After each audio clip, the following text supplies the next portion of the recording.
So, good day, and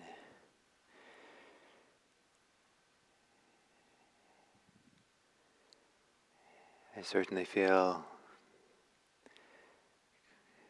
kind of full or happy to be here with you, and also feeling a little bit quiet. So I'll leave it at the welcome. The navigating between the skillful and the unskillful, the wholesome and the unwholesome, is the path of practice. Because navigating towards the wholesome and away from the unwholesome, towards what's beneficial. And the wholesome is seen as that which is healthy, that which is nourishing. And also, one of the connotations of the word kusala is that which is clever. Clever not in the sense of, being tricky or something, but wise in being able to differentiate between what is unwholesome and what is wholesome. And in doing meditation practice, one of the central areas to distinguish between this is with how we are responding to the present moment. And if we're responding with mindfulness, attention, how we are attentive. Is the attention wholesome or unwholesome? Is the attention nourishing, or does it feel healthy? Is it inspiring? Is the way that we're paying attention, do you feel the goodness of it?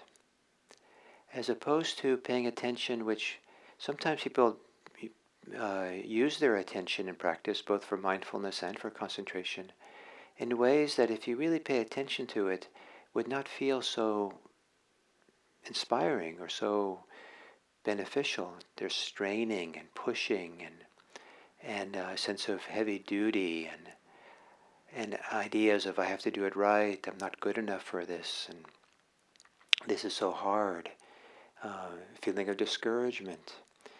There might be some complacency, lackadaisical nature, kind of, yes, we're kind of paying attention, but we're really not that interested. And we're here kind of on rote. So there's all kinds of ways which the attention, if we pay attention to how we're attentive, it doesn't really inspire anything. But there's ways of doing it that does inspire, but inspire not in an excited way, but in a way that arouses interest, arouses engagement, that is peaceful, that feels settling, that feels beneficial. It feels like a ambrosia of sweetness that settle us. So as we do this meditation today, you might see if you can distinguish between the kind of attention that you're using, the kind of engagement in mindfulness that maybe carries with it some unhelpful qualities, and some that carry, and then if you can, see if you can explore how to bring some helpful qualities of attention. And one of that is a simplicity and a matter-of-factness. Just this engagement in a clear, wholehearted way, but without any strain or pushing. Something that is opening to experience, or resting in experience, or lovingly receiving the experience, for example, the breathing. So to enter into a wholesome or skillful posture, which is always very personal, the posture that is beneficial.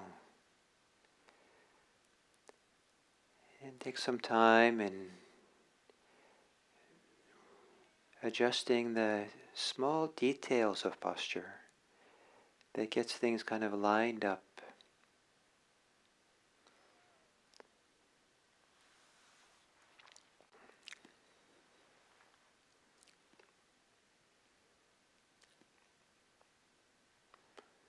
And then to gently close your eyes.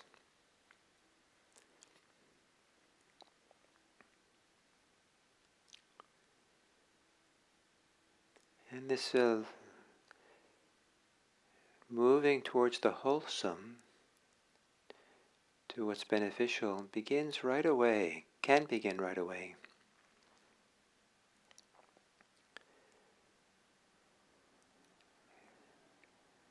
So maybe you could find a nourishing or nurturing attention. Maybe the attention can be free of greed or aversion. Maybe the attention ever so slightly contains qualities of generosity, giving our attention. Qualities of care, love, or kindness.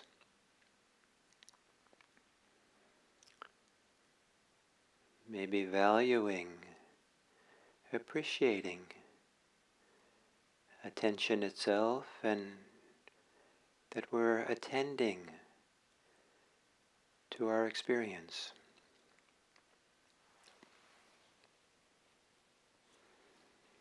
And with this kind of attention, to take a few long, slow, deep breaths.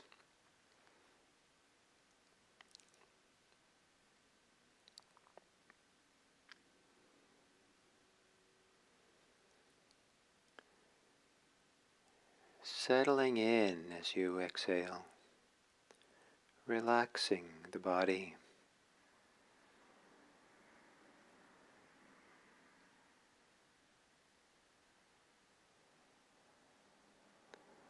As you exhale deeply, give in to your weight settling into your seat, the place that's holding you up.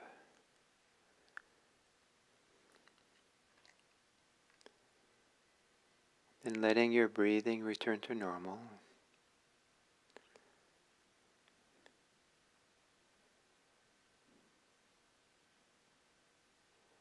And then a wholesome attention to the breathing.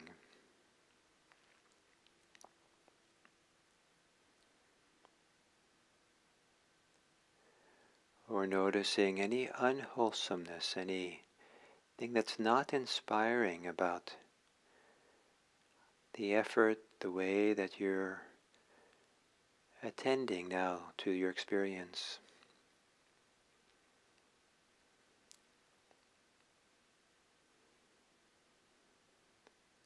And orient yourself quietly to a quiet attitude that's maybe free of greed or aversion, a simplicity.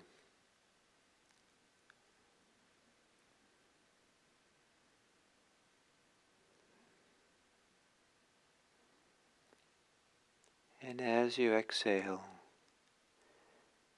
to relax and soften muscles of the face,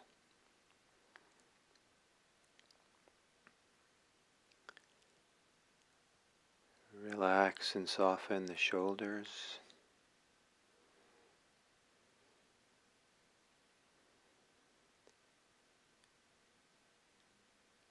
relax and soften the belly.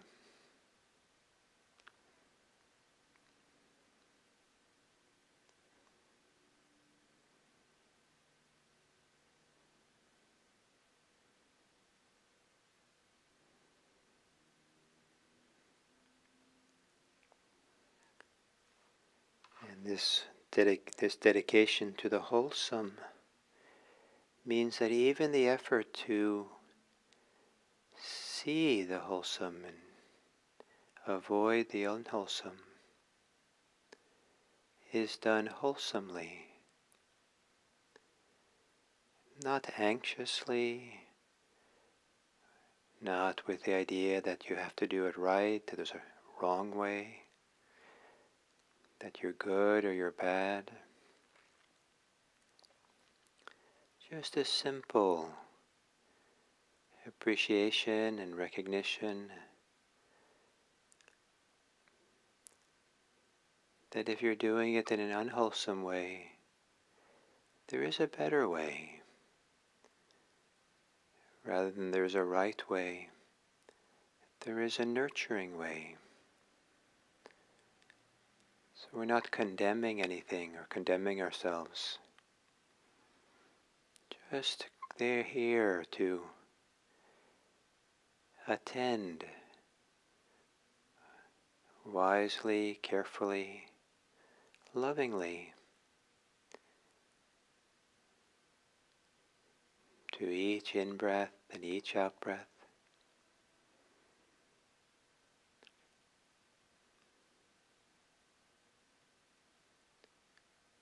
Being a friend to the in-breath and a friend to the out-breath. Here.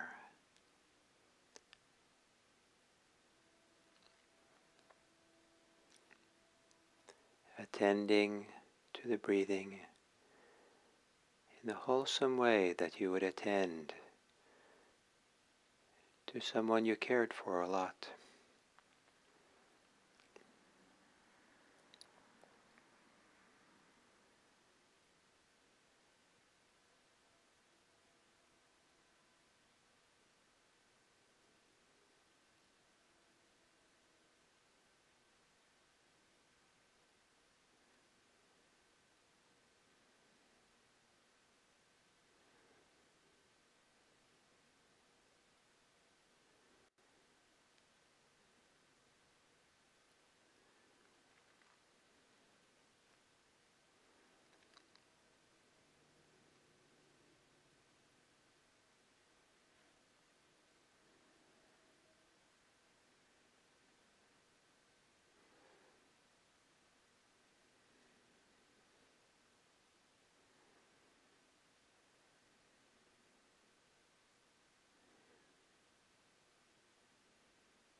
If you're lost in thought, is your thinking wholesome or unwholesome?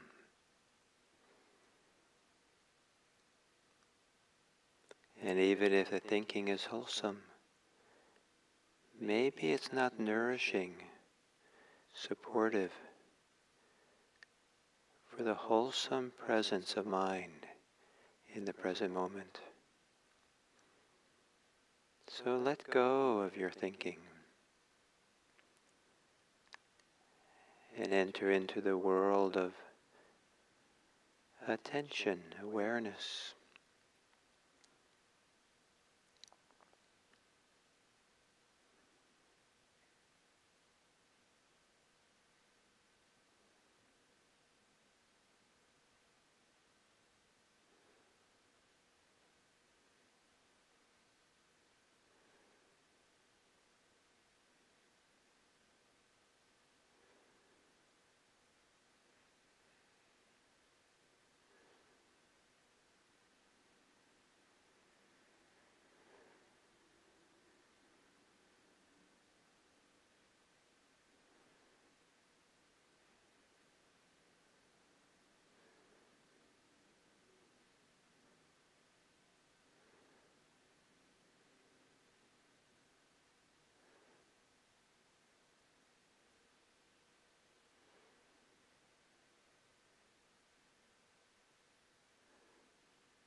And then as we come to the end of this sitting,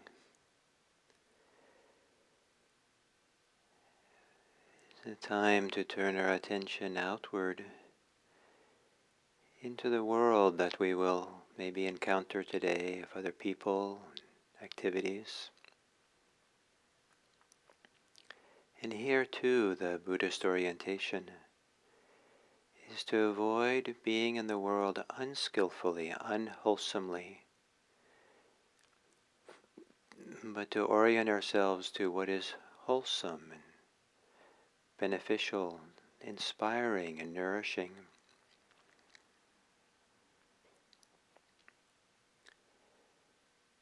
And so to orient ourselves to the world in a way that doesn't involve grim duty and obligation,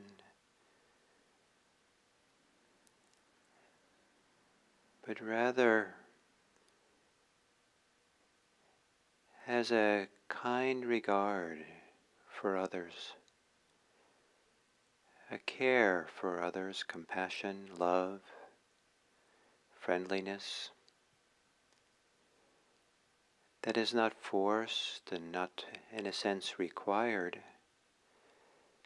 but which is inspiring and is expressed in personal ways, so that we know that it is beneficial for ourselves, nourishing and self-inspiring.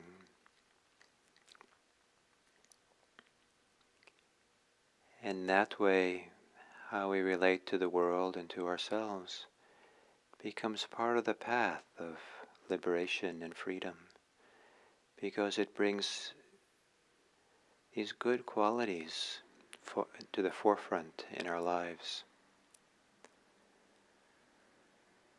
And so to turn the attention outward now to the world and to the people,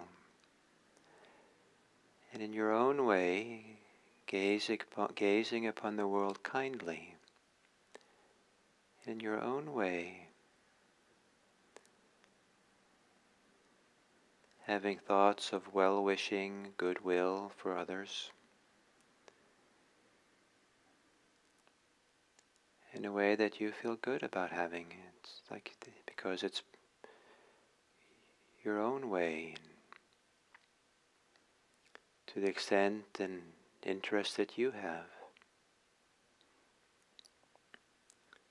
And with that in mind, maybe these words can express your goodwill. Represent them. May all beings be happy. May all beings be safe. May all beings be peaceful. And may all beings be free. And may each of us, in our own way that's nourishing and wholesome for us and for the world, contribute to the welfare and happiness of all beings.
Okay. So I think it works now. Okay. So yeah, there's only 3 buttons I have to push, but sometimes that's too many for me.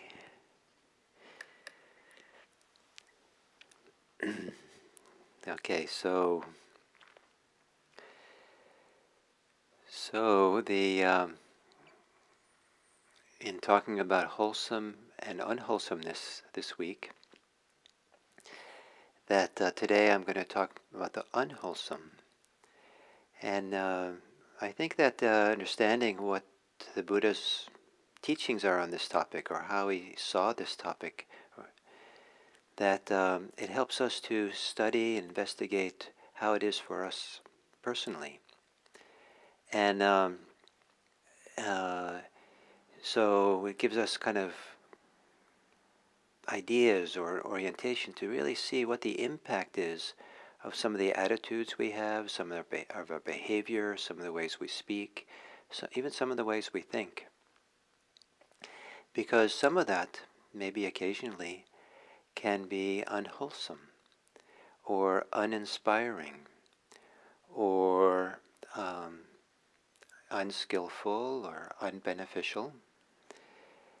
And so to look at this topic of the unwholesome, and in particular, 3 what's called the roots of the unwholesome, kind of the source for all things which are unwholesome.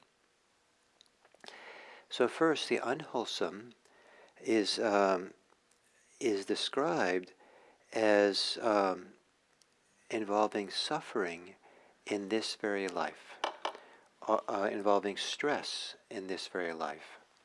And the word suffering, sometimes people take it to be only the big things in life are suffering, but the word dukkha can be anything, the range from even mild forms of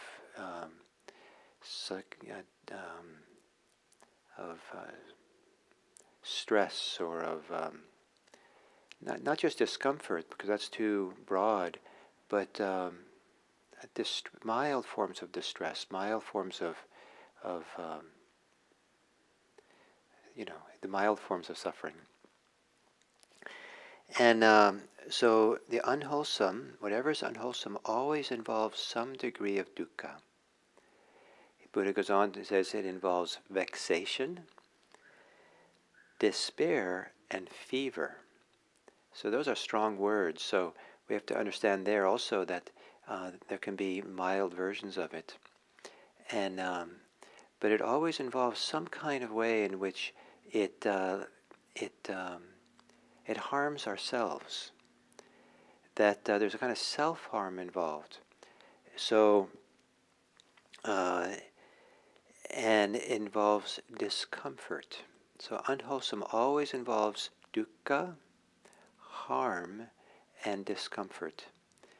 And so when we act with hostility, when we act in a mean way to people, when we are consumed with meanness or criticalness of ourselves, when we are greedy, it's not a moralistic teaching, like shouldn't do those things because that's the immoral thing to do, and with some abstract morality coming from outside, but rather the pragmatic and experiential orientation of the Buddha is always, how does it feel? How am I experiencing it myself? What's the impact of this on myself here? And so rather than looking into the rule books, the moral rule books, to find out, is it okay to lie? Is it okay to steal? Is it okay to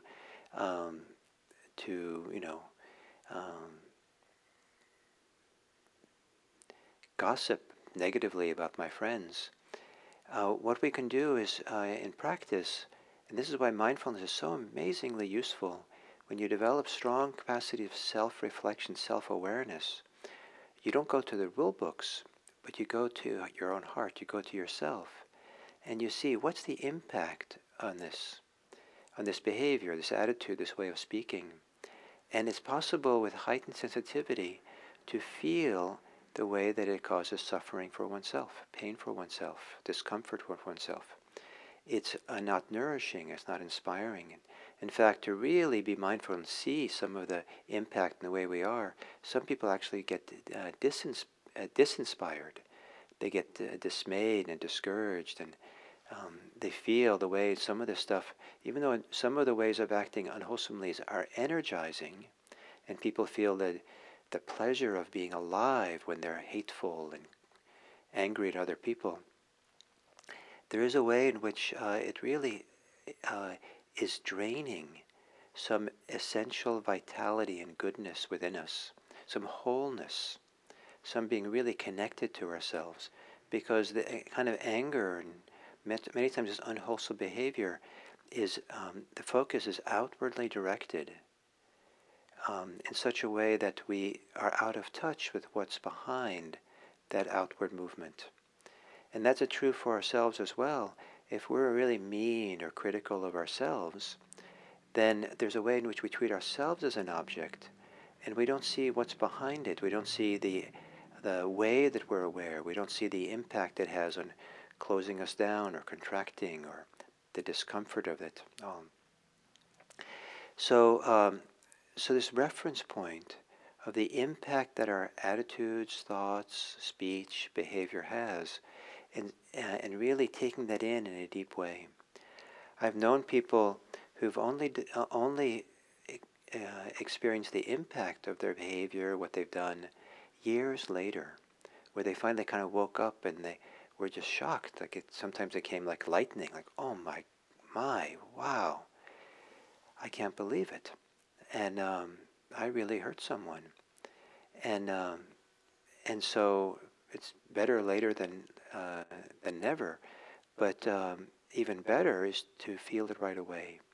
And so for the Buddha, the unwholesome is, in modern English, we talk about instant karma.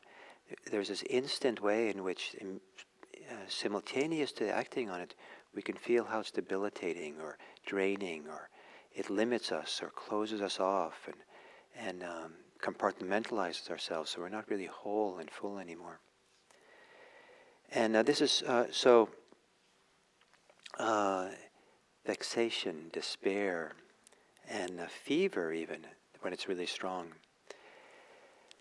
So we can certainly look at all this and become aware of it so that we can then not do it and think that's good or that's fine in itself. But we don't want to, I think it's important not to underestimate the value of this. For the Buddha, who had a very pragmatic orientation towards the Dharma, towards his teaching, very functional, very experiential, and immediate. And there wasn't metaphysics, there wasn't abstractions, and there wasn't some kind of divine authority beyond, or everything unfolds here in our experience. This is where we discover peace. This is where we discover how we're not at peace. And so the Buddha talked about how is it you can know the Dharma really for yourself. And the way he talked about it is this Dharma that he's teaching or pointing to is visible here and now. It's immediate. It has to do with right now. It invites itself to be seen by you, by oneself. So it's kind of like, come here, take a look at this. There's a kind of pull of attention towards this if you're really attentive. And it's onward leading. It has consequence that's beneficial, that leads to more and more goodness. And it's personally realized by the wise. So again, it's very personal pragmatism. So that's the Dharma. And how is it that way? When you know there is no greed, no hatred, and no delusion within you. And when you know, when you know there is greed, hatred, and delusion, first you have to know it's there. And then you know that there's no greed, no hatred, and no delusion within you. To see that movement to go from the unwholesome to the wholesome, the absence of the unwholesome and then the presence of the wholesome, that then you know that the Dharma is visible, here and now, immediate, inviting inspection, inviting to be seen, onward leading, and personally realized by the wise. And so this emphasis on greed, hate, and delusion here is because the Buddha, in the Buddha's eyes, in the Buddha's experience, all things which are unwholesome, and maybe it's almost a definition of unwholesome, all the things that are unwholesome are in one way or the other rooted in greed, hatred, and delusion. And again, it could be very mild forms of greed, craving, compulsion, compulsive desire, or hatred, or it can be, it can be very mild or it can be very strong. But the mild forms of unwholesome maybe have mild forms of greed, hate, and delusion. But this is a common denominator for all things which are unwholesome.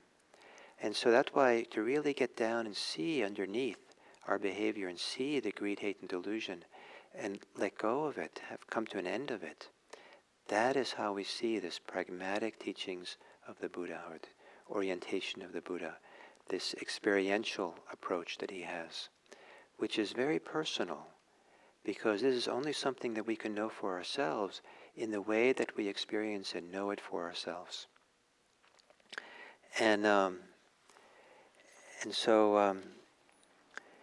So the emphasis today is on this very personally experiential reference point for the Dharma, for the Buddha's teachings, for the path of liberation, and for, if you use modern English terminology, for ethics, for morality. That morality springs out of, can spring out of, a very deep connection to oneself, and we know for ourselves, and that is kind of inspiring, to have our ethics, our morality, how we live in the world, really well up from a deep understanding within, that is kind of a wellspring, a kind of a source of goodness that carries us along in that goodness, as opposed to carrying us along in a sense of grim duty or fear of some retribution or something. So the unwholesome. So it might happen that in the next 24 hours, for a few of you, that you might have some thought or speech act or behavior that you recognize as being unwholesome. And if you do, then take that opportunity to turn the attention back on yourself and really see how it's impacting you yourself, and see if you can see the way that it has a negative impact, and maybe an impact that you don't really want to have. It's not very inspiring. And the stronger your bout of unwholesome is, the better it is for this exercise. Don't go invent unwholesomeness for the exercise, but the stronger your bout of somehow doing something unwholesome, expressions of greed, hatred, and delusion or something, then I think the more clarity you can have in this exercise of really seeing the impact it has on you. And then we'll continue with this tomorrow. Thank you.